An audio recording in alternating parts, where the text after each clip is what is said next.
Hi, welcome. My name is Amelie Hubert, if you're new here, and I am an artist based in Denver, Colorado.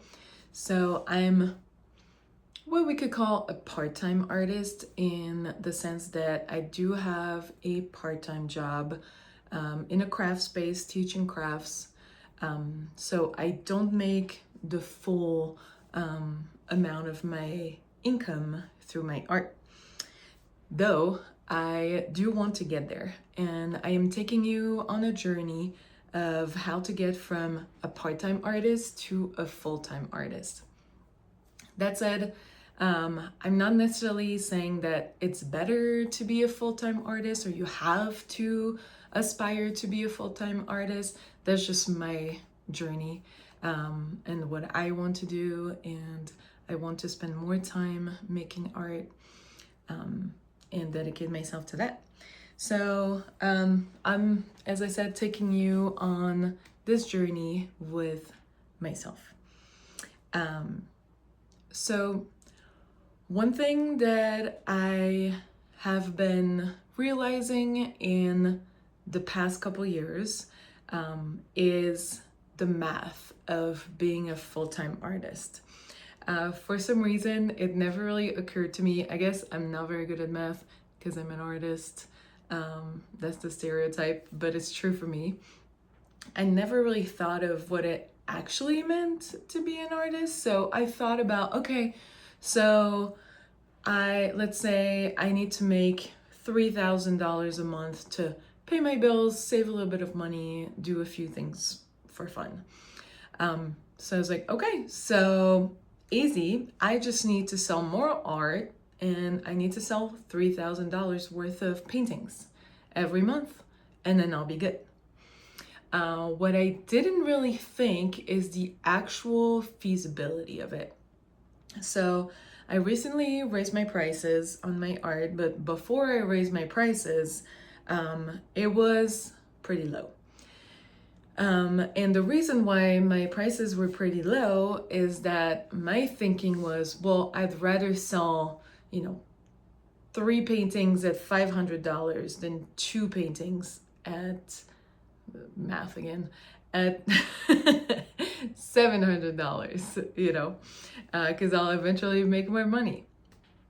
This is gonna be a hard one on the math today. But then I realized, well, wait a minute.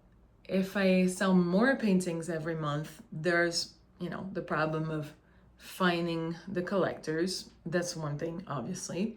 But more than that, there is the issue of how many paintings can I actually produce in a month?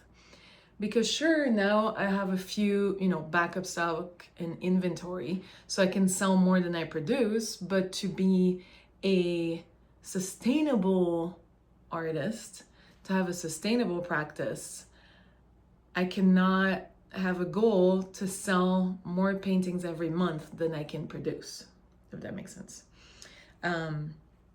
So the first math I had to do was, okay, how many paintings can I paint every month? Now, with my part-time job, and also if I'm full-time, what's the max that I can paint without burning out? And it's not as easy as that because obviously a smaller painting will take less time, but I'll also sell it for less. A bigger painting will take more time, I can sell it for more. So I had to kind of think about, what if I do a daily small painting that I can sell for $100 or $150? Then if I sell all of them and I make them every day without fail, so I have 30 every month and I sell them for $100, then I can make 3,000. Which it could be a thing, but you can already see the problem here because it's like, well, what if you have to travel? What if you're sick? What if you don't have time one day and then you're short on paintings? What if you don't sell everything you make? Because it's a little unrealistic probably to feel like I'm gonna sell everything I make the first few years at least. So it's already a little iffy. Same with a bigger painting. Let's just say that I'm doing a 18 by 24 inches painting. It takes me 25 hours to make it, or maybe 30 hours. So maybe, all in all, I can make 2 a month, but I sell them for $700. Even if I sold all of my paintings, I would only make $1,400 every month. So it's literally impossible to make it with the prices I have and how much I'm able to paint. Which, when you think about it, is one of the reasons why artists have to price their art more. Because, you could be like, well, why is this painting $3,000? And, it took you 30 hours to do it. But like, that is because, if an artist is painting, let's say 30 hours a week, it takes you 30 plus hours to do a painting. You can maybe do 2 a month, sell one, that's your $3,000. I hope you're following me here. So I had a teacher slash mentor that was saying that, it is reasonable to expect that you're gonna sell half of what you paint. Some people get to the point, of sold out collections and just, selling as fast as they can paint. It's not super realistic for most of us, especially at the beginning, unless you like somehow go viral or something like that. But it's not, really what you need to bank on. So you need to bank in a realistic of selling about half of what you paint. So that means that each painting really takes double the time of what it takes. Because if you take 30 hours to do one painting, but you have to make 2 to sell one, that's really 60 hours worth of money that you need to price it. So you can kind of see how when you start to think about it, it can be a little tricky to actually be realistic. At least that was my problem. Maybe you're thinking, this girl is crazy, that she didn't realize that for many years, but it's true. I did not realize that for many years. I was just kind of like in this nebulous, like, okay, I painted this painting in a week and a half, and if I sell it, I'll make, enough money to pay for a week and a half worth of bills. But that's not really how it works. That's not even counting, if you sell through a gallery, that takes 50%. All the money it takes for supplies and your website and all that.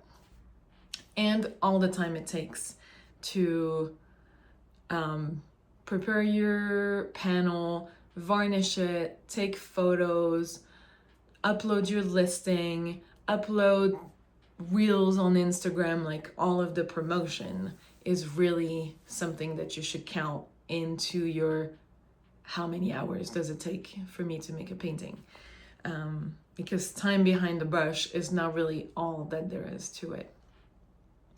So if we go back to that and think about, time it actually takes if you're selling online. If I do a small painting a day, maybe it will take me 2 hours to make it. And then another hour to take photos, upload a listing, post about it, all that. So that's 3 hours for a painting that I'm gonna sell $100 minus cost. So maybe I'll make really $70 on a painting, or, maybe 80. So for 3 hours of work. So you can see that it's not, if I sell it. If I sell half of it, now all of a sudden it's $80 for 6 hours of work. And then you're starting to get a little iffy. So here your solutions are, there's different ways you can go about it. Of course, you can be like, well, it's okay. I'm just going to paint more. I'm going to work harder. I'm going to, pull in 10-hour days and just go for it. And you know, if it's true that I'm going to sell half of what I make, I'll just produce double, which it might work for some time. And sometimes it works. Sometimes I'm in a phase where I can paint a lot at once, but sometimes, you know, it's just not realistic to work so hard. Even if you could have the energy to paint, it's really hard to just come up with, okay, what am I going to paint? How am I going to paint it? And just do a quality painting when you're just like churning them out. At least that's the case for me. So the other solution is to, one, raise your prices and paint bigger. It is sometimes harder. It is probably harder to sell big expensive paintings. Like it would be harder to sell a big $3,000 painting than a small $100 painting. Probably, though some say it's not actually the case, if you find the right audience and the right collectors. But at least if you sell bigger painting, more expensive, you're not as much on the rat race of always producing to sell more. And I've met some artists that are actually doing that. They're just like, they love to, you know, sit down, crank out 5 small paintings, sell them for $100, and that's it.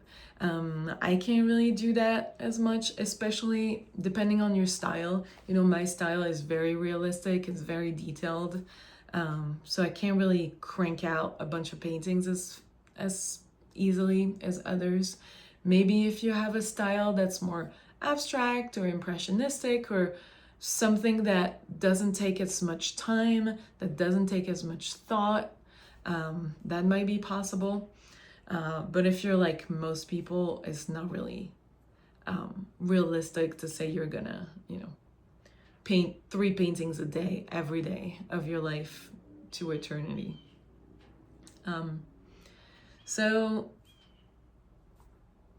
the solution probably for most of us is to paint bigger, price it higher, and build the confidence that there are people out there that will actually pay for that will actually value the art enough so that you can actually, you know, pay your bills and have a sustainable practice.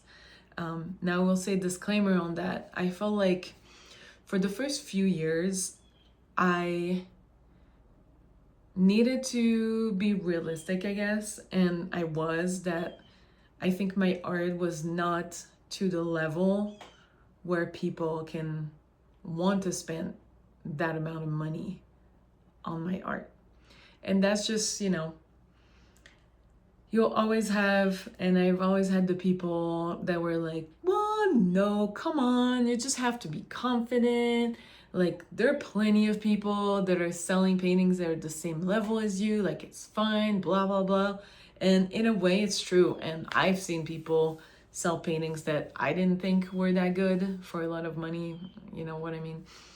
But I think that for a lot of us, unless you're a really good salesperson or you have a style that like people really love, even if you're not really there in skills, you can make it work. I feel like just for a lot of us, it just makes it harder if you price your work to a level that it's not really, it doesn't really feel like a fair price to people, or at least most people. So that's the caveat there. I feel like I don't like these advices of just like raise your prices and you just have, you know, okay art that's priced as $5,000 to be like, well, somebody might buy it. Like, I don't feel like that's also a sustainable way to go about it. Because then if you just sell 1 painting a year, like that's, even if it's 5,000, like that's not only is it not gonna work for you, but also I feel like it can be really discouraging to not sell or sell once in a while. I'd rather sell more paintings for a little cheaper because it just, like, you know, it keeps me going and encourages me. I see, you know, my inventory going and then I want to paint more. So there's definitely a fine line in there.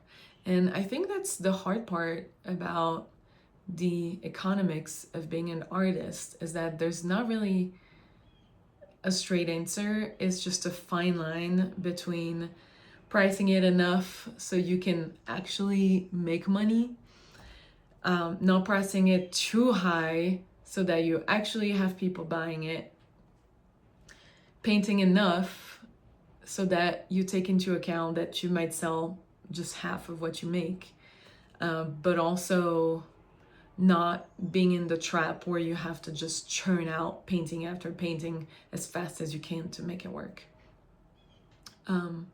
So those are my thoughts on, prices versus selling, how much, and how to make it work as a full-time artist. Now, I haven't talked about prints or, snail mail clubs and Patreons and all the other ways that you can make money without selling your original paintings, which I feel like deserves its own video and is definitely something that will help get there, so that you don't rely just on selling originals.